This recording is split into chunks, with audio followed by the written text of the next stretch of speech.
The widow's penalty is something that it's getting a lot of press lately around the industry from advisors to clients. And what it basically means is, when you have your typical traditional relationship, maybe the husband's a little bit older than the wife, they make a good living, but maybe they're making a living that is just under like those IRMAA brackets. We're just going to use the IRMAA brackets. You roll in taxes later if we wish.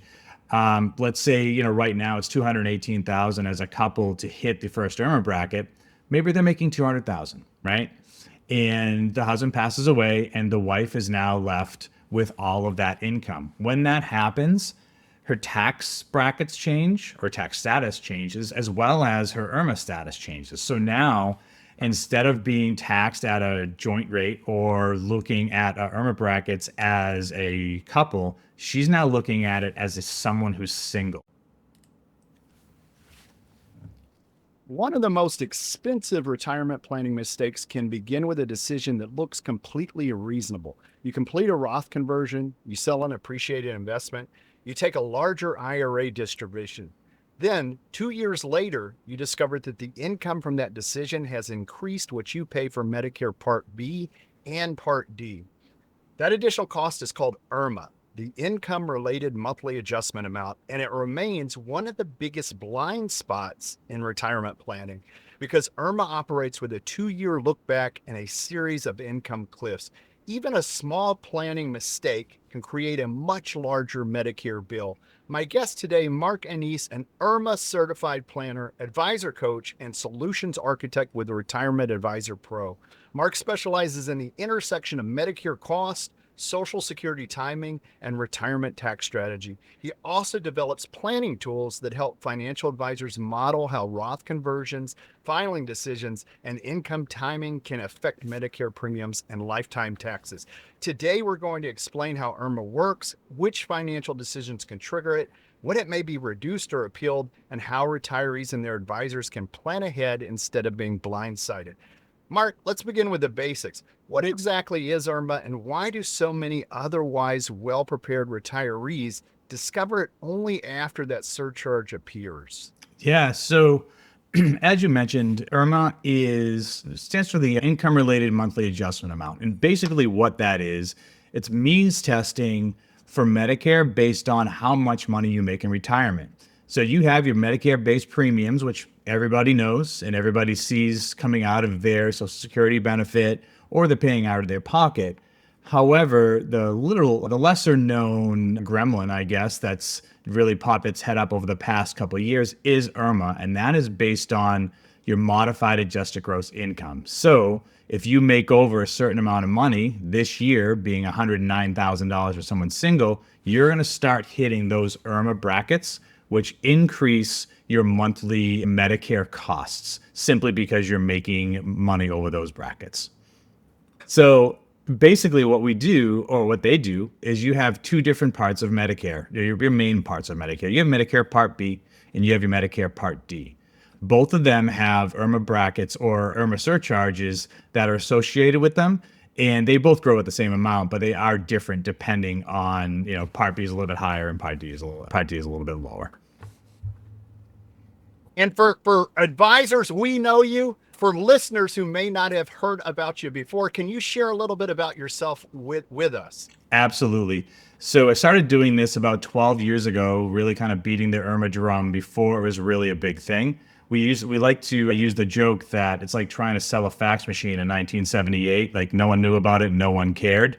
So we kind of over the years really built up the education. We created something called the IRMAA Certified Planner, which was the only FINRA recognized designation for teaching this. And this is where I came to be in terms of teaching this to advisors, talking to clients, as well as creating software and education around it.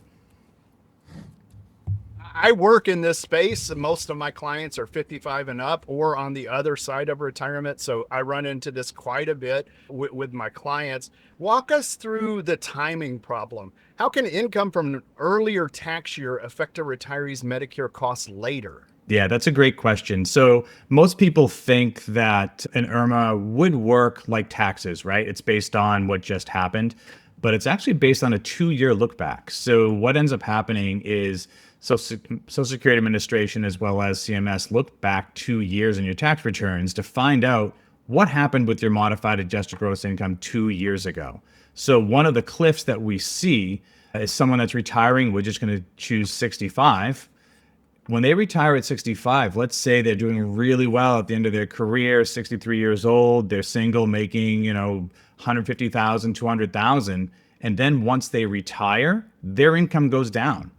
The problem is IRMAA is actually looking back 2 years at that $150,000 to $200,000 modified adjusted gross income to then go in and decide how much you're going to be paying those years or that year for the IRMAA surcharges. And they don't, I'm being facetious here, but they don't proactively reach out to us and let us know, hey, your income's changed and we're going to adjust it for you. Is there actions that people should be taking? So you want to keep an eye on it. As a consumer, you want to keep an eye on what those brackets are, as well as talk to your financial advisor about it. The CMS, Medicare, Social Security, they have notification systems which do send out notifications on, hey, you may or may not hit this. So you do get a look into it here and there. But again, it's really becoming like the healthcare system, right? You really want to be your own advocate on this and work with your advisor that knows what they're doing to really put these things in place. You have stuff like once you retire, that's called a change of life event. And in working with IRMAA, you can do something called an SSA 44 filing. And that says, listen, I did have a change of life event, which means I shouldn't be subject to these IRMAA surcharges this year. So there's things like that. And again, working with someone like yourself, a client can actually do some things like that. It doesn't always happen, but you do have those outs here and there. Well, then, Mark, before we got on here, we talked a little bit about something called the widow's penalty. Right. We weren't, but I think I want to go ahead and dive into it. Tell us what that is and what that's about. Yeah, so the widow's penalty is something that it's getting a lot of press lately around the industry from advisors to clients. And what it basically means is, when you have your typical traditional relationship, maybe the husband's a little bit older than the wife, they make a good living, but maybe they're making a living that is just under like those IRMAA brackets. We're just going to use the IRMAA brackets. You roll in taxes later if we wish. Let's say, right now it's $218,000 as a couple to hit the first IRMAA bracket. Maybe they're making $200,000, right? And the husband passes away and the wife is now left with all of that income. When that happens, her tax brackets change, or tax status changes, as well as her IRMAA status changes. So now, instead of being taxed at a joint rate or looking at IRMAA brackets as a couple, she's now looking at it as someone who's single. So that $200,000 income, which was made for a couple, is now on a single tax status and single IRMAA status, which rockets that person through a lot of tax brackets as as IRMAA brackets. So they could be going from paying $202 per month all the way up to $500 per month simply because they're single now and they're still retaining the same amount of the modified adjusted gross income. So that's where that widow's penalty comes in. It's like, you not only did you lose a spouse, now you're paying more for being single. Wow. I mean, I think nobody really knows about this.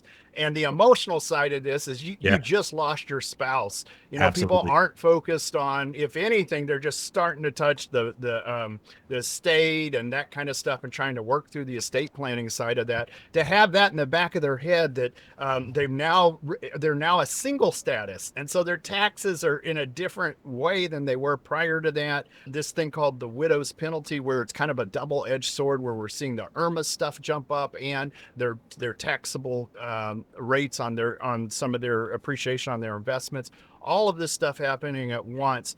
Very, very good information for listeners. Thank you, Mark, for sharing that. Let's pivot and go back to IRMAA a bit, because you mentioned something called brackets or cliffs. How should advisors monitor modified adjusted gross income before year end? So yeah, depending on what solution you're using, there's a myriad of software planning tools out there that can measure your modified adjusted gross. And you want to take a look at every single year what that modified adjusted gross looks like, as well as when you're creating that retirement report moving forward. Just as a lot of advisors do tax bracket planning, bringing someone right up to the end of that tax bracket so they don't go over, you can do the same thing with IRMAA and making sure that your plan is in place. Everybody knows, things always happen to the plan and it can blow up. But as long as you're looking at it going, listen, I know my modified adjusted as a single person is at 107 right now. And 2 years down the road, I know that I'm going to be under that bracket. And that's one of the biggest things. You have some issues that happen where I'm just going to deviate back to the widow's penalty. When something like that happens, and let's say that, the person who's the survivor now wants to downsize their home. When they do that, they're selling a home, they're probably getting the $250,000 deduction, not the $500,000 deduction, which means they have more modified adjusted gross. So that's one of those things that actually throws a wrench into the planning. But it really is taking a look and looking year by year is, okay, what's my exposure going to be in these brackets 2 years prior? What can I do to hopefully mitigate that? In retirement, are there ways we can do maybe Roth conversions to bring down, some of that modified adjusted gross or something like that? But really keeping an eye on a year by year to see what's going on. Again, it's just tacking that on top of your taxes and looking at how you're doing your tax mitigation and tax planning throughout retirement. And now as an advisor, when I got my advisor hat on, I'm thinking that the two different types of listeners I've got. I've got your advisor who's also doing what I'm doing, and then you've got your clients and retirees. And so it's kind of two different lenses that we're looking through.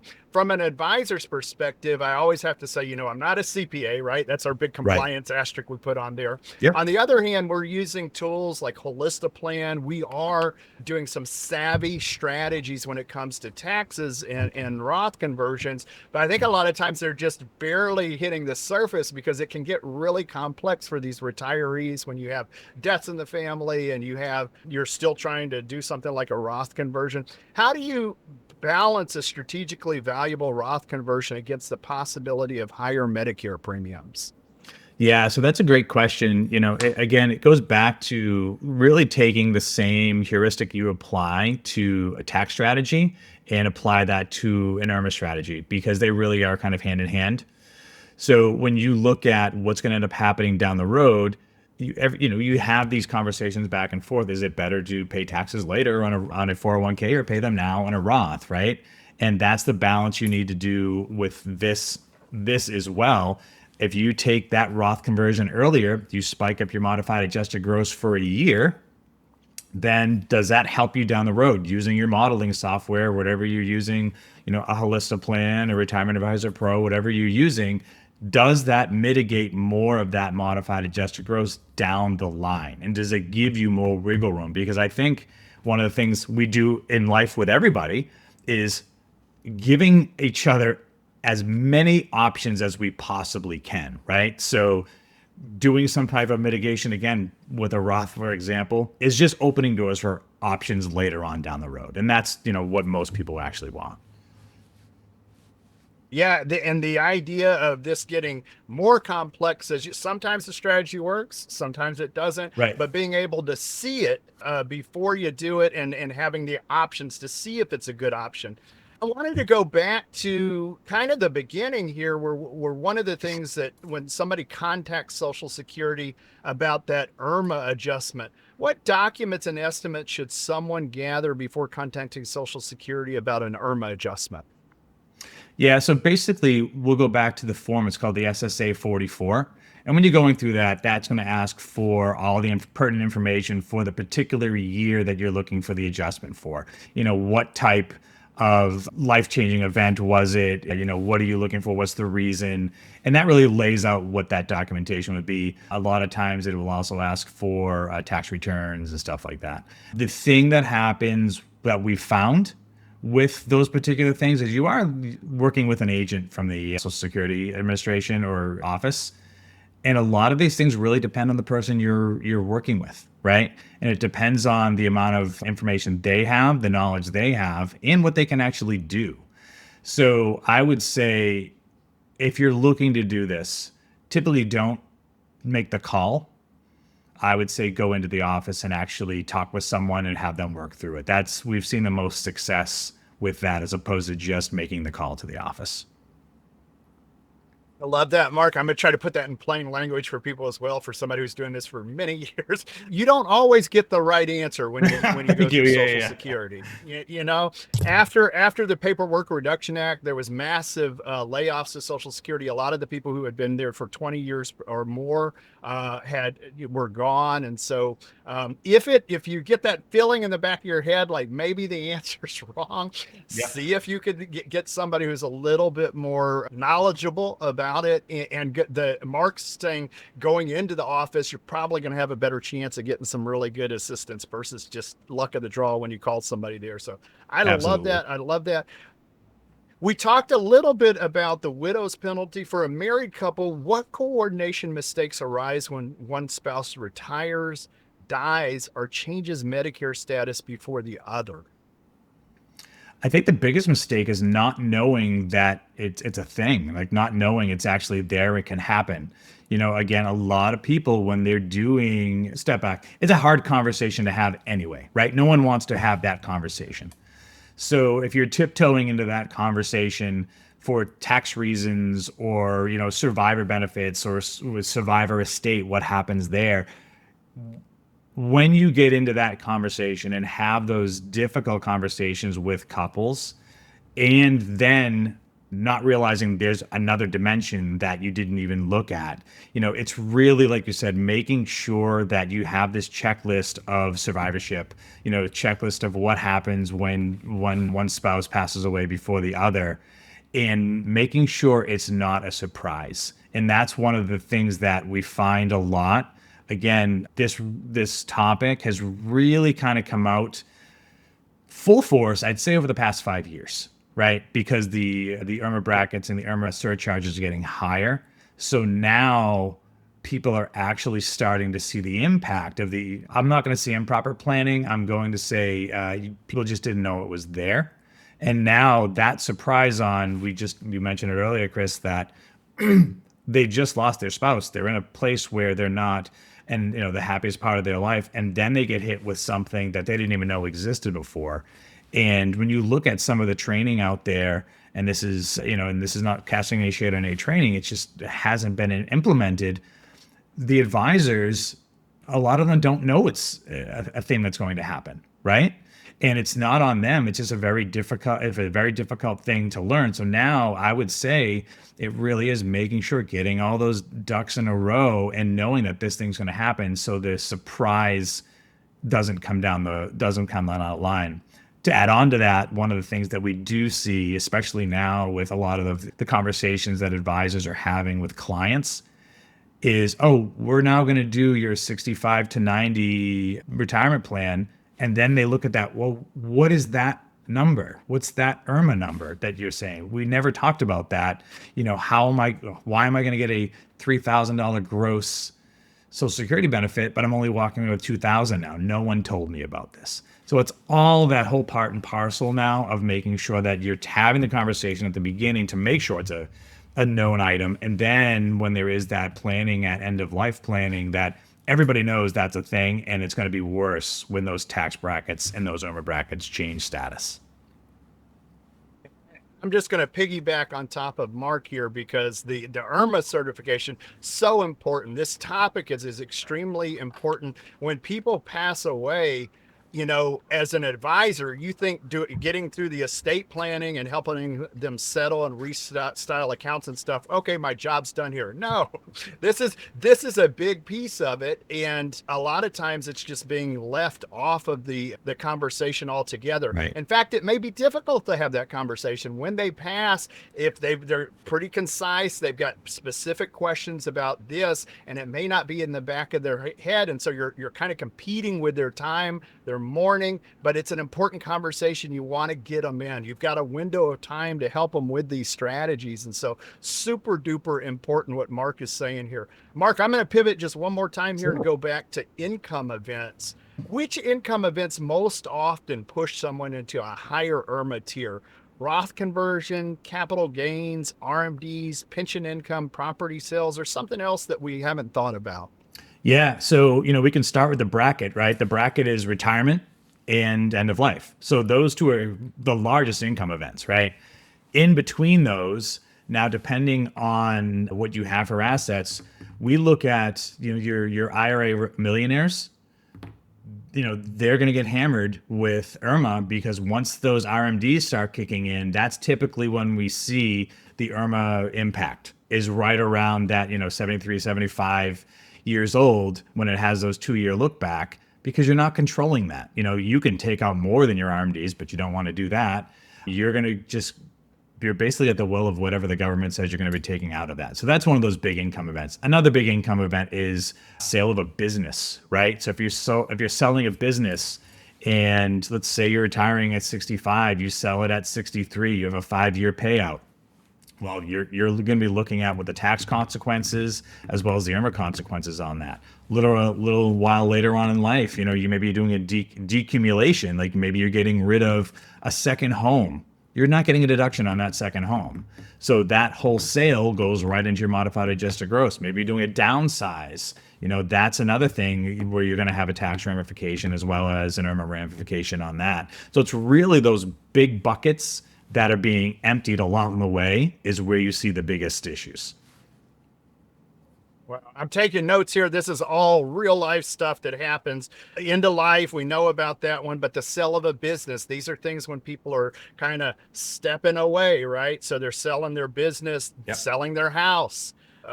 These are things that are really important. RMDs, things we don't have control over. Even if you say, oh, I've got this big bucket of money over here, don't need to take it. Nope, you have to take it. And Yep. then that comes into play and that gets added into that big math problem there. Mark, super important information that you're sharing with listeners. Can you tell us a little bit about the Retirement Advisor Pro software as far as if other advisors who might be looking at that, how does that look at these types of problems? Yeah, no, and I appreciate that.